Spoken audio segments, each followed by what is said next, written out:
Muy buenas tardes, bienvenidos a Pulso Económico. Ya saben que aquí cada tarde estamos pendientes de la economía, de la inversión, del ahorro, del dinero, en una palabra, y cómo no, de los índices bursátiles que con su tiranía pues a veces nos hacen pasar malos ratos.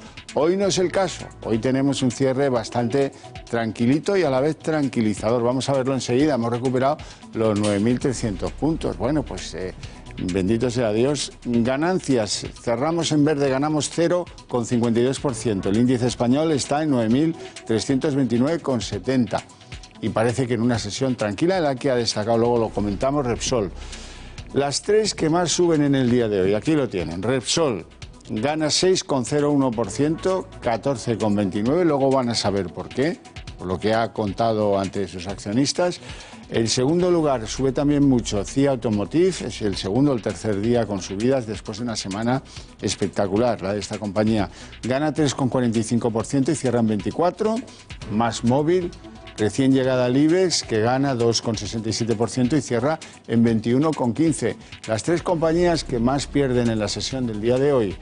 ENCE, la papelera y empresa de celulosa, pierde 4,20% y cierra en 3,96%. Bankia, la compañía financiera, pierde 2,05% y cierra en 1,94%. Y ArcelorMittal, que lleva una semana espantosa, pierde hoy 1,36% y cierra en 15,65%.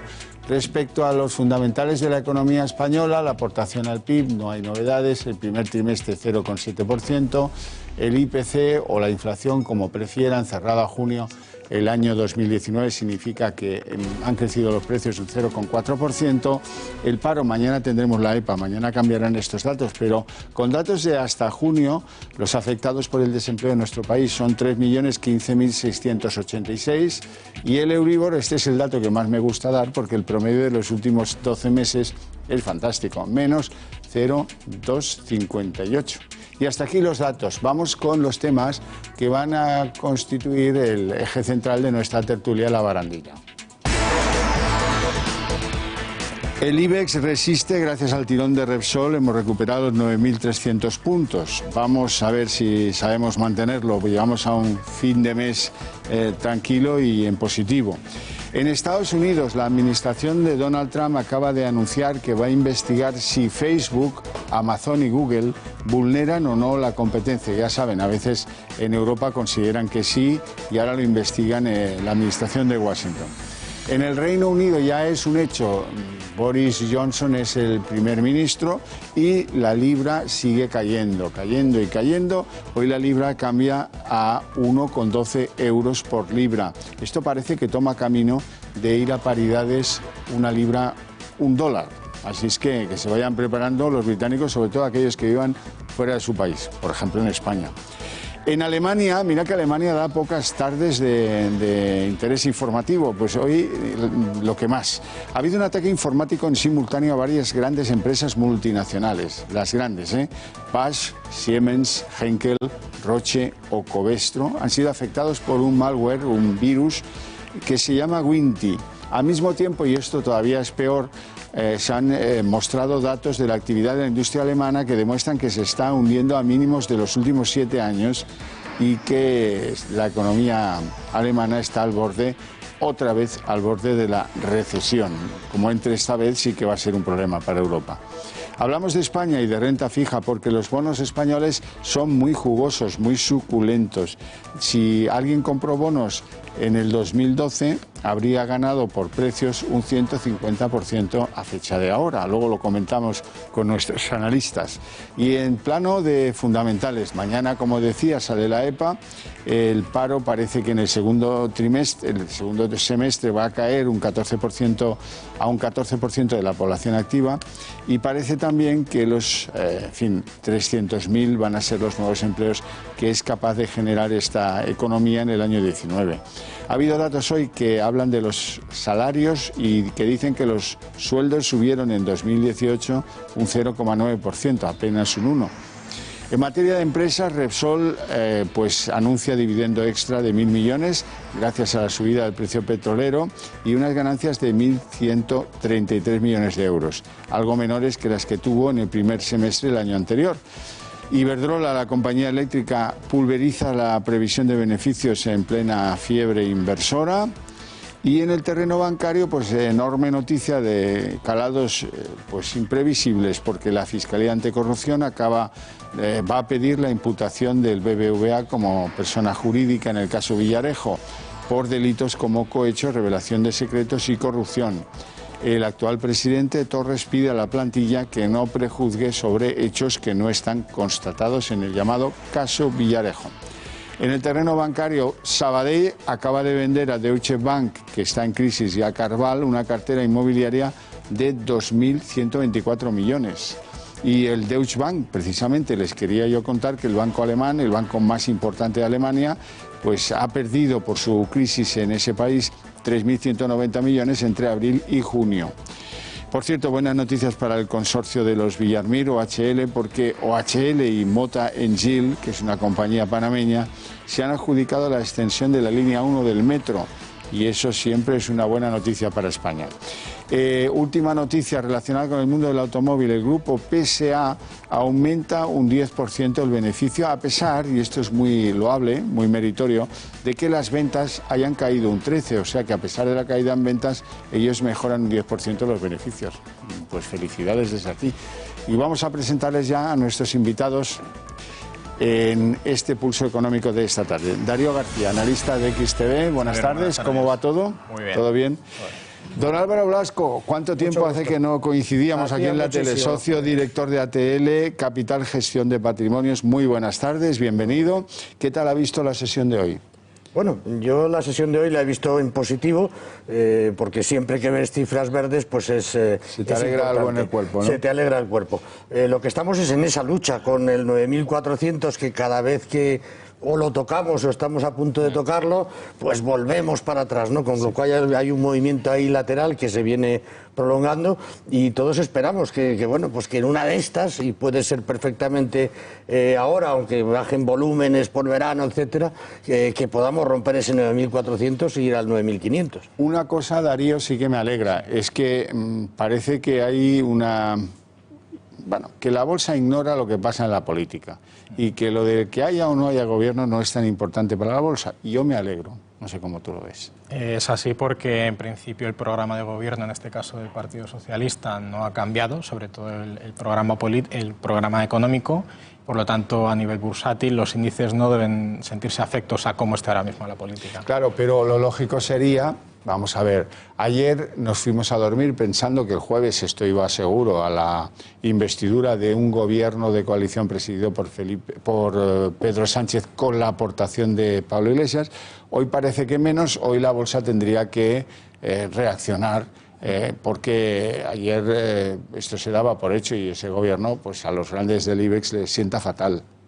Hombre, yo creo que lo primero, que no se nos olvida a ninguno, que los índices europeos están subiendo en el entorno del 15% y nosotros estamos en el 8%. O sea que un cierto castigo por esta situación, digamos, transitoria, pues sí hay, ¿no? Pero efectivamente, lo que pasa es que yo creo que al final nadie tiene realmente una conciencia clara de qué puede pasar mañana, ¿no? Vamos, en la próxima votación. Entonces, yo creo que por eso al IBEX le hemos visto con bastante tranquilidad. Indudablemente hay sectores pues que a los cuales no beneficia, digamos, una política de mucho más gasto, etcétera, y por lo tanto no es que estén en contra de nadie, sino porque tienen que mirar los intereses, no de la compañía, los intereses de los accionistas de la compañía. Que no hay que olvidar que cuando hablamos, no sé, por decir algo de Telefónica, hablamos de una persona que tiene 20 acciones porque ha metido ahí un poquito de dinero, y el que tiene 3 millones de acciones, las que sea. Quiere decir que es un mercado donde están todos representados, todos los estatus sociales que puede haber en España o en el mundo, vamos. Y qué verdad más grande. Bueno, vamos a ver, porque mañana tenemos datos de la EPA. los datos fundamentales de la economía española no son nada malos, si se compara con el entorno, como tienes que hacerse las cosas, ¿no? El paro parece que va a caer por debajo del 14% de la población activa, así que empecemos el curso, o tal vez incluso antes, podría ser incluso en estas semanas próximas, ¿no? Hay más datos de la economía española, como por ejemplo que seremos capaces, todos lo vaticinan, de crear 300.000 empleos, así es que un empujón podrían tener los valores del IBEX. Sí, bueno, en este caso la COE es incluso más optimista y ha indicado que puede que sean entre 350 y 390.000 puestos de trabajo o más. El factor positivo y por qué se está descontando que va a haber una reducción del paro, pues porque ha habido más contrataciones de los sectores o entramados más bien industriales o de producción, es decir, que no son contratos estacionales, y se han contratado en proporción menos del sector de la hostelería y del sector servicios. Por lo tanto, para la economía española es muy buena. Pero, señor Blasco, a usted y a mí, que nos gusta hablar clarito, aquí no ha habido milagros. El milagro lo hemos pagado en cortes de pelo salariales todos los españoles. Por eso, hoy aparecen datos que, bueno, pues lo dejan a uno así como turulato. Los sueldos el año pasado subían un 0,9%, los precios un 3%. Bueno, está claro, o sea, yo creo que el sacrificio que viene haciendo el pueblo español o sí. todos los trabajadores españoles no tiene medida, porque es que llevamos 10 años donde hay mucha gente que los salarios no han subido ni el IPC ni nada, sino que realmente lo que has luchado es por preservar tu puesto de trabajo. No dar guerra a la compañía para no encontrarte en una situación todavía más difícil. Y una enormidad de casos que cobran hoy menos que hace 10 años. Vamos, es que no hay manos, vamos, no hay para contarlos, o sea, es bestial. Y esa diferencia, si es un menor ingreso, un menor poder adquisitivo, significa menor capacidad de ahorro y mucho menos capacidad de inversión. Por lo tanto, es un poco un suplicio que tiene el asalariado medio, lógicamente, para sobrevivir al incremento de los precios. Bueno, antes de hablar de empresas españolas, me gustaría llamar su atención, y la suya también, de dos fenómenos intereuropeos preocupantes. Uno es el generado por el Brexit, con Boris Johnson ya al frente de la cosa del 10 de Downing Street, y con una libra que va cayendo y que hoy está en paridades 1,12 con el euro, y pronto llegará al 1,1 hasta con el dólar. Eso por un lado. Hablamos de eso y luego hablamos de Alemania, porque hoy Alemania es muy preocupante. El Brexit, ¿cómo ven ustedes? Bueno, el Brexit se va en el 31 y ya, ¿no? Lo vemos complicado. El 31 se van a ir sin acuerdo, no lo sé muy bien. Yo creo que seguramente después de estos mensajes que hemos visto en lo que era la propia campaña, pues veamos una cierta moderación acercándose más a la realidad de la fecha, pero yo creo que nos va a dar bastantes sobresaltos de aquí al día 31, y la libra, desde luego, pues tendrá que seguir bajando. Darío García. Bueno, en este caso Boris Johnson tiene un perfil muy similar al que tiene Donald Trump en Estados Unidos, por lo tanto aboga por un proteccionismo interno de la economía británica, y va en perjuicio lógicamente de sus relaciones internacionales, en primer lugar lógicamente con Europa, y en segundo lugar, aunque haya ciertas sinergias por perfil psicológico, digámoslo así, con Donald Trump en este caso, pues bueno, desincentiva mucho sobre todo al ciudadano británico que reside fuera de Reino Unido, pues lógicamente a elaborar o a desarrollar una actividad económica o profesional fuera, porque solo por el efecto divisa están viéndose perjudicados. Bueno, hoy se ha producido un ataque informático, un ataque con un virus a media docena de empresas muy importantes de Alemania, unas químicas, otras de diferentes actividades. Esto ha sido un ataque que no tiene, de momento se está investigando, pero no hay nadie a quien se le pueda atribuir la autoría. Al tiempo que conocemos que la industria alemana no levanta cabeza y que se hunde pues a mínimos de hace 7 años, y que además está poniendo la economía al filo, al borde de la recesión. Bueno, pues así es. En el tema de estos ataques informáticos que ha habido, poco puedo decir, porque se van cada vez multiplicando más. Lo único, aconsejar al ahorrador que se acuerde de la ciberseguridad cuando vaya a tomar alguna posición de cierto riesgo. Hay ETFs, hay fondos de inversión, etcétera. Compañías a lo mejor muy específicas las hay, pero es un poquito más arriesgado entrar en ellos, y desde luego es un sector a tener en cuenta.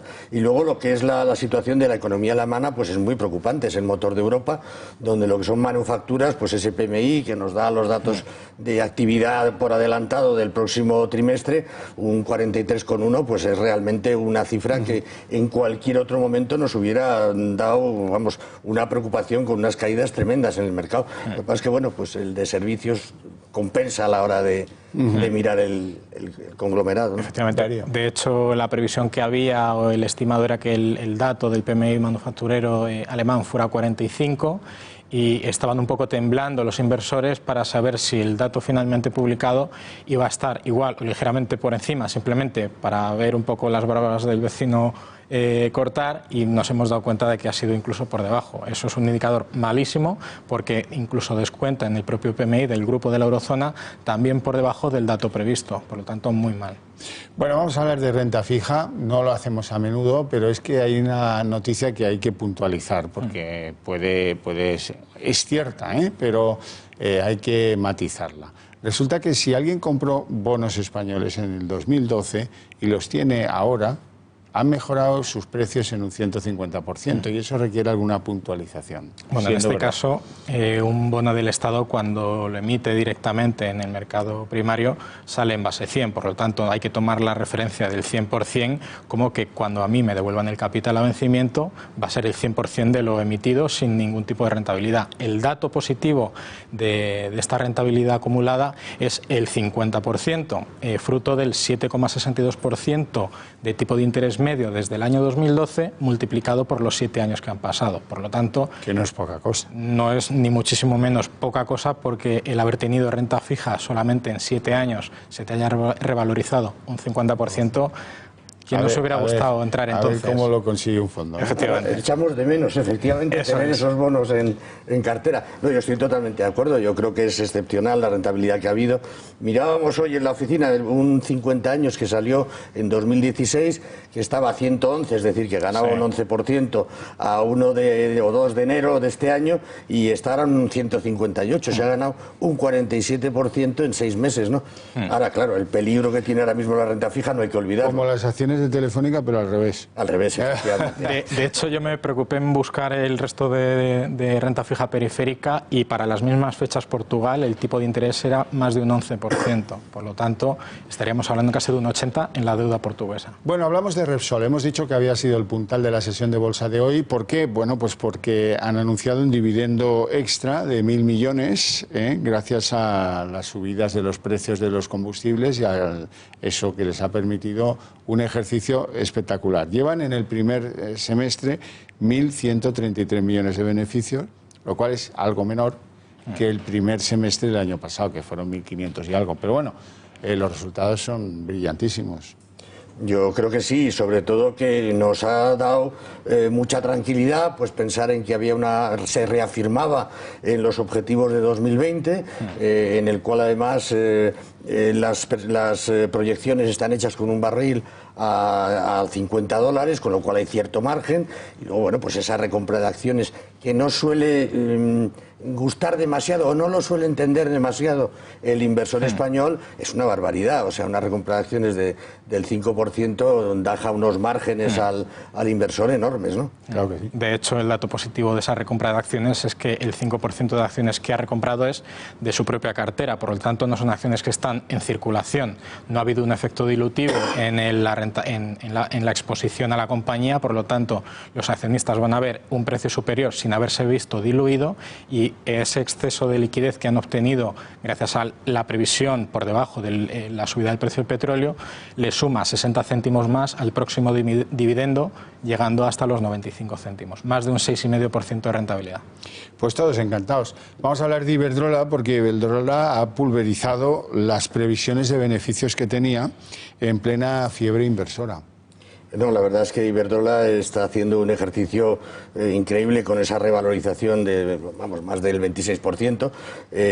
Además es que ha sabido hacer una diversificación que una gran parte de ella le está aportando todos estos resultados, que es lo que es Brasil, México y sobre todo Estados Unidos, donde sus inversiones y la previsión de inversiones para los próximos años le van a hacer crecer mucho. Y ahí se ha ganado mucho dinero.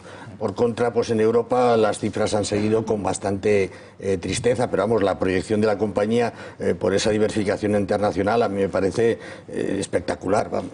De hecho, es curioso, incluso irónico, que una entidad que no es una entidad financiera haya hecho cobertura de divisas por su exposición a esos mercados emergentes mejor o de manera eficiente que como lo deberían haber hecho entidades bancarias como por ejemplo el BBVA. Eso ha propiciado que no hayan tenido efecto tipo de cambio a la hora de consolidar los resultados y les ha dado los resultados que acaban de mostrar. Pues me pone el toro en suertes porque yo iba a hablar del BBVA precisamente. Yo imaginaba que iba a venir primero la imputación en el caso Villarejo del expresidente del BBVA, Francisco González, pero no, ha sido la imputación del propio BBVA como persona jurídica la que ha movido a la Fiscalía Anticorrupción a pedirle al juez instructor que impute al banco como tal, lo cual es peor porque significa que algunos grandes supercicutas de la vida de los bancos, Banco Central Europeo, Comisión Nacional del Mercado de Valores, Banco de España, estén preocupadísimos porque pues eso puede mermar el Consejo de Administración, el núcleo dirigente del banco.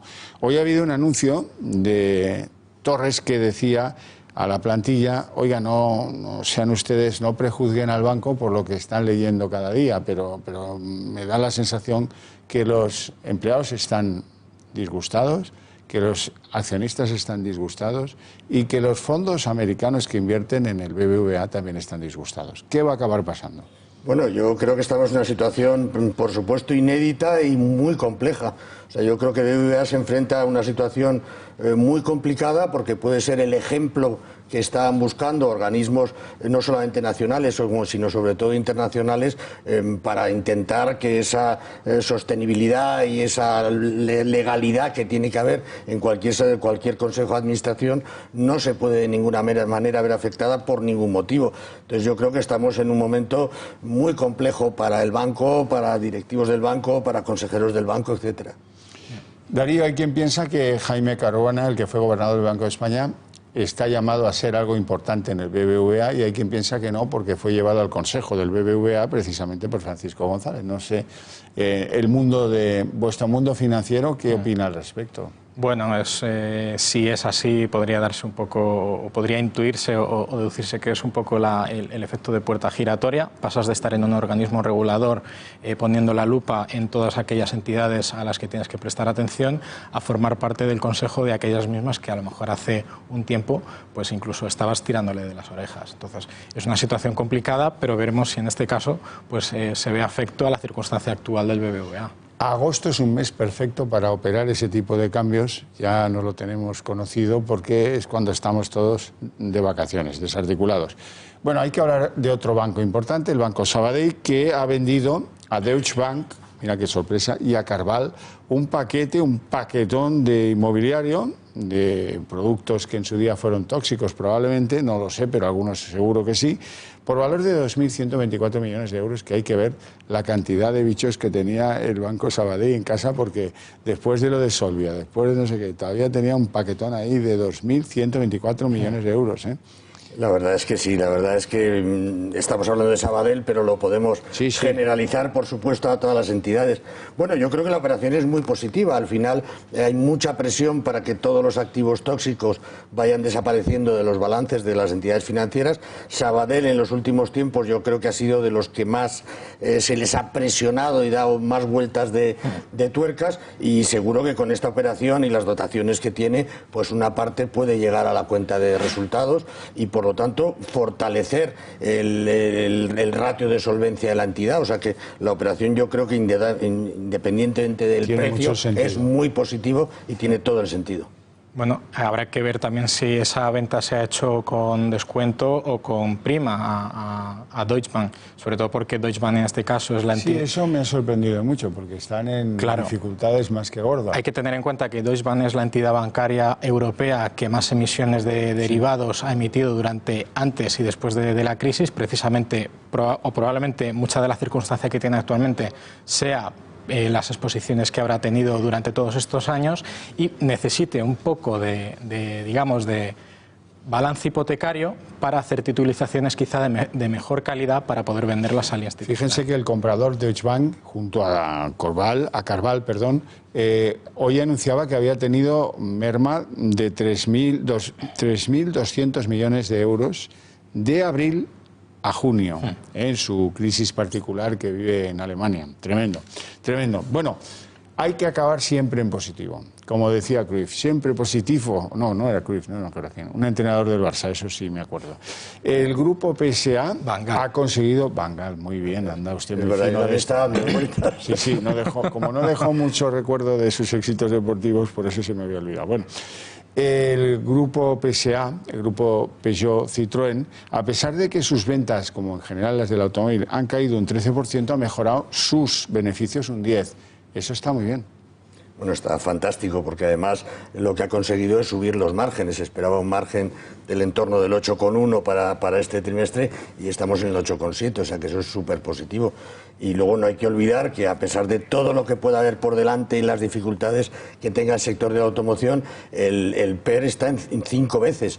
O sea que realmente, si en algún momento hay que comprar, a pesar de que todavía podamos ver mermas en la cotización, es en estos momentos. O sea que son caras aún, ¿eh?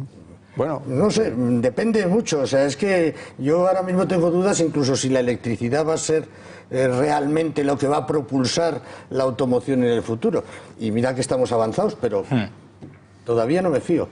Bueno, en este caso, el grupo PSA lo que ha hecho es un ejercicio de eficiencia empresarial, reduciendo los costes e incrementando los ingresos. Es decir, está vendiendo menos, pero más caro. Es cierto que la gama que tiene ahora mismo el grupo es mucho más amplia. Quizá está apuntando unos segmentos de competencia de media alta, y lo que han hecho es coger el destornillador y apretar para mejorar los resultados. Pero como tienen una fábrica muy importante dentro de lo que es el grupo en Galicia, nos alegramos porque esa eficiencia de la que hacen gala también tendrá que ver con la que han conseguido los chicos que trabajan en PSA en Vigo. No tenemos tiempo para más, tenemos que dejarlo aquí. Yo les espero mañana a las 8 en punto para un nuevo Pulso Económico. Gracias.